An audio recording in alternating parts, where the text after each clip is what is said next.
Hello there. So you want to know how you can simply go ahead and stream on Gilded. This is going to be the only video that you'll ever need to watch on the internet. So with that being said, let's just get straight into the video.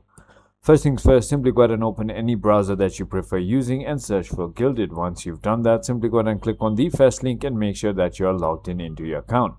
Now, finally, once you're logged in into your account, either on your browser or your application, I hope you already have created a server in order to go ahead and stream or stream your screen right over here, right?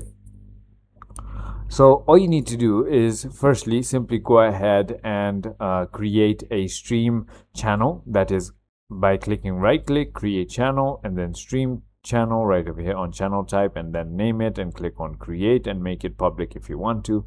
So it is as simple as that. Once you create the streaming channel, then this is exactly where you can start streaming your screen, as you can see. So share your screen, and then it's going to simply go ahead and start sharing your screen. It is as simple as that.